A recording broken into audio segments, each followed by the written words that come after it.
ಭೀಮಾ ತೀರದ ಹಂತಕ್ಕೆ ಗುರುತಿಸಿಕೊಂಡಿರುವಂತಹ ಬಾಗಪ್ಪ ಹರ್ಜನ್ ಬರ್ಬರ ಕೊಲೆಯಾಗಿತ್ತು. ಈ ಪ್ರಕರಣವನ್ನ ಕೇವಲ 24 ಗಂಟೆಗಳಲ್ಲಿ ಈಗಾಗಲೇ ವಿಜಯಪುರ ಜಿಲ್ಲಾ ಪೊಲೀಸರು ಬಂಧಿಸಿದ್ದಾರೆ. ಯಾವ ರೀತಿಯಾಗಿ ಕಾರ್ಯಾಚರಣೆ ನಡೆದಿತ್ತು ಎಂಬ ವಿಚಾರವಾಗಿ ವಿಜಯಪುರ ಜಿಲ್ಲಾ ಪೊಲೀಸ್ ವರಿಷ್ಠಾಧಿಕಾರಿಗಳಂತ ಲಕ್ಷ್ಮಣ್ ನಿಂಬರ್ಗಿ ಅವರೊಟ್ಟಿಗೆ ನಾವು ಮಾತನಾಡೋಣ. ಸರ್, ಈಗ ಭೀಮಾ ತೀರದ ಕುಖ್ಯಾತಿಗೆ ಪಾತ್ರರಾಗಿದ್ದಂತ ಬಾಗಪ್ಪ ಹರ್ಜನ್ ಕೊಲೆ ಪ್ರಕರಣವನ್ನ ಈಗಾಗಲೇ ಭೇದಿಸಿದ್ರಿ. ಯಾವ ರೀತಿಯಾಗಿ ನಿಮ್ಮ ಕಾರ್ಯಾಚರಣೆ ಇತ್ತು ಅಂತ? ಬಾಗಪ್ಪ ಹರಿಜನ್ ಒಬ್ಬ ಅಪರಾಧಿಕ ಹಿನ್ನೆಲೆಯನ್ನ ಉಳ್ಳವನು. ಸೊ ಸಾಕಷ್ಟು ಅಪರಾಧಗಳನ್ನ ಆತ ಮಾಡಿದ್ದ. ಹಲವಾರು ವೈರಿಗಳನ್ನು ಕೂಡ ಅವನಿಗೆ ಇದ್ರು. ಸುಮಾರು 6 ತಿಂಗಳ ಮುಂಚೆ ರವಿ ಮೇಲನ್ಕೇರಿ ಮರ್ಡರ್ ಕೇಸ್ ಆಗಿರುತ್ತೆ. ಅದರಲ್ಲಿ ಆರೋಪಿಗಳು ಈಗಾಗಲೇ ಜೈಲಿನಲ್ಲಿದ್ದಾರೆ.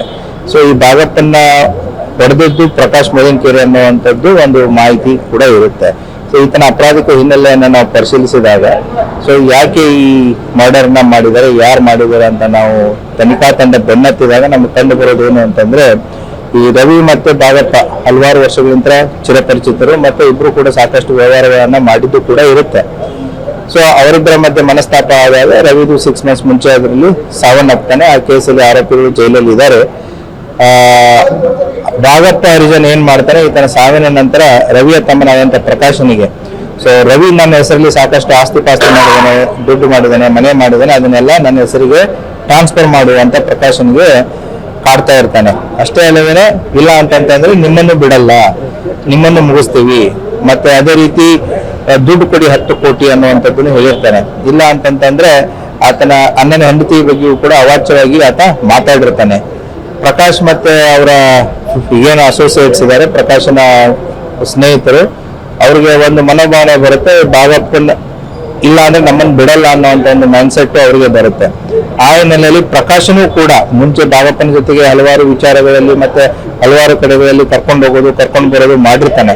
ಸೊ ಯಾಕಂದ್ರೆ ರವಿ ಅಣ್ಣ, ಪ್ರಕಾಶ್ ತಮ್ಮ, ಮತ್ತೆ ರವಿ, ಪ್ರಕಾಶ್ ಮತ್ತೆ ಬಾಗಪ್ಪ ಇವರೆಲ್ಲರೂ ಕೂಡ ಒನ್ಸ್ ಎಲ್ಲರೂ ಕೂಡ ಇದ್ದವರೇನೆ. ಸೊ ಬಾಗಪ್ಪ ಎಲ್ಲಿ ಹೋಗ್ತಾನೆ, ಎಲ್ಲಿ ಬರ್ತಾನೆ, ಕಲಬುರಗಿಯಲ್ಲಿ ಎಲ್ಲಿರ್ತಾನೆ, ಸೋಲಾಪುರದಲ್ಲಿ ಎಲ್ಲಿರ್ತಾನೆ, ಅಫಜಲ್ಪುರದಲ್ಲಿ ಎಲ್ಲಿರ್ತಾನೆ, ಬಿಜಾಪುರಕ್ಕೆ ಬಂದ್ರೆ ಎಲ್ಲಿರ್ತಾನೆ, ಎಲ್ಲಾ ಮಾಹಿತಿಗಳು ಕೂಡ ಪ್ರಕಾಶನ್ಗೆ ಗೊತ್ತಿರೋದೆ. ಸೊ ಆ ಹಿನ್ನೆಲೆಯಲ್ಲಿ ಈ 11ನೇ ತಾರೀಕು ಮದೀನಾ ನಗರ ರಾತ್ರಿ 9:30 ಗಂಟೆಗೆ ಈ 4 ಜನ ದುಷ್ಕರ್ಮಿಗಳು ಒಂದು ಆಟೋ ಮತ್ತೆ ಒಂದು 2 ವೀಲರ್ದಲ್ಲಿ ಬಂದು ಈ ಪ್ಲಾನ್ ಅನ್ನು ಎಕ್ಸಿಕ್ಯೂಟ್ ಮಾಡಿ ತಪ್ಪಿಸ್ಕೊಂಡು ಹೋಗಿರ್ತಾರೆ. ಸೊ ಅವರು ತಪ್ಪಿಸ್ಕೊಂಡು ಹೋದಾಗ ತನಿಖಾ ತಂಡಗಳು ಅದನ್ನ ಬೆನ್ನತ್ತಿ ಅವರನ್ನ ಆದಷ್ಟು ಬೇಗ ಎಲ್ಲರನ್ನು ಕೂಡ ಅರೆಸ್ಟ್ ಮಾಡಿ ಈಗ ತನಿಖೆ ಇನ್ನು ಮುಂದುವರಿತಾ ಇದೆ. ಈ ಅಪರಾಧ ಪ್ರಕರಣದಲ್ಲಿ ಎಲ್ಲರೂ ಕೂಡ 35 ಜನರು ಒಳಗಿನವರು ಇದ್ದಾರೆ. ಅಂದ್ರೆ ಪೊಲೀಸರ ಭಯ ಇಲ್ಲ ಅನ್ಸುತ್ತಾ ಇದೆ ಇದು ನೋಡಿದ್ರೆ. ಸೊ ಈಗ 24 ಗಂಟೆಯಲ್ಲಿ ಹಿಡಿದರೆ ನೋಡಿದ್ರೆ ಅದು ಪೊಲೀಸರ ಭಯ ಅವ್ರಿಗೆ ಇದೆ ಅಂತ ಅನ್ಸುತ್ತೆ.